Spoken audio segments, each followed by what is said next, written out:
Zülfü Livaneli. Bu ismi duyduğunuzda aklınıza ne geliyor? Müzisyen mi, yazar mı, yoksa bir zamanların siyasetçisi mi? Aslında hepsi ve hiçbiri.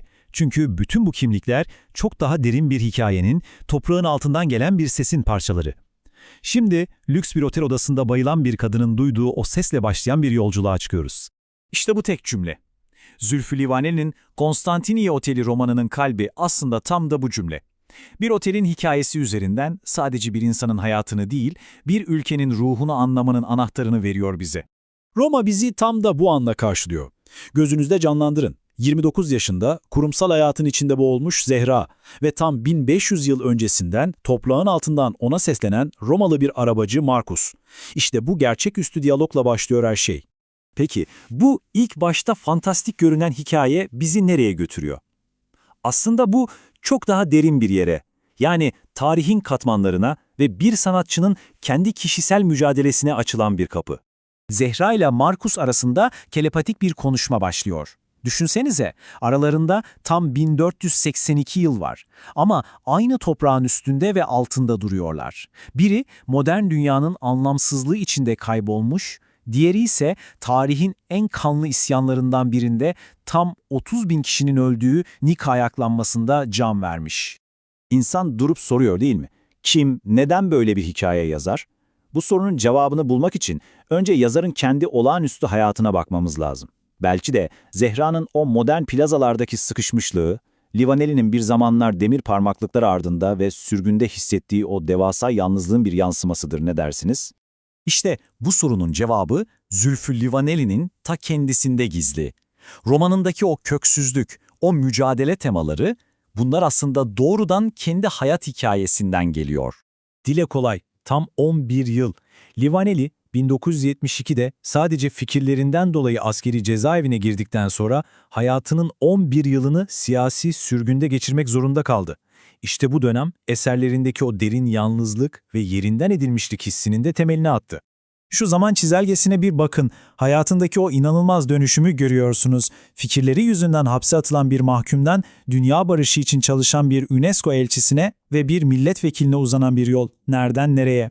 Ve Livaneli'nin bu inanılmaz geri dönüşü, yaşadığı o zorlu deneyimlerin nasıl küresel bir başarıya dönüştüğünü bize gösteriyor. Sürgünün getirdiği acı, evrensel bir sese, bir sanat eserine dönüşüyor.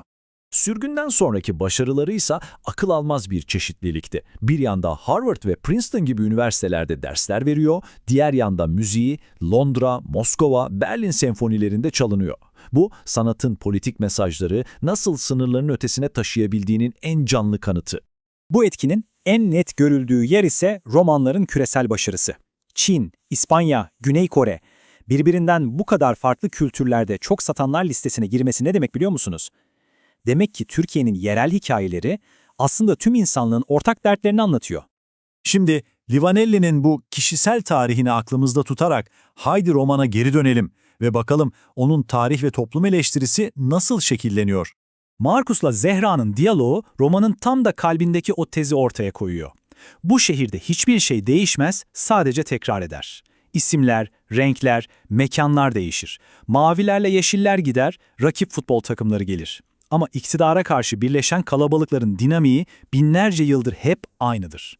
Hipodromdaki isyanla stadyumdaki protesto arasında görünenden çok daha derin bir bağ vardır. İşte bu yüzden kitaptaki o otel aslında ülkenin kendisi için bir metafor. Göz alıcı, pırıl pırıl modern bir yüzey ama temelleri toprağın altındaki gömülü hikayeler ve çözülmemiş çatışmalarla dolu. Peki, tüm bu kişisel yolculuk ve kurgu, evrensel insani temalarla nasıl birleşiyor? Livaneli'nin sanatını bu kadar önemli kılan ne? Aslında Livaneli'nin yaptığı her şey, müziği de romanları da tek bir amaca hizmet ediyor. Tanıklık etmek. Bizi o parlak yüzeyin altına bakmaya zorlamak.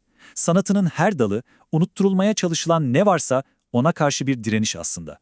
Romandaki bu iddialı cümle edebi gelenekleri kırma arzusunu gösteriyor. Tıpkı Livaneli'nin kendi hikayelerini hep yeni ve daha derin bir şekilde anlatma isteği gibi.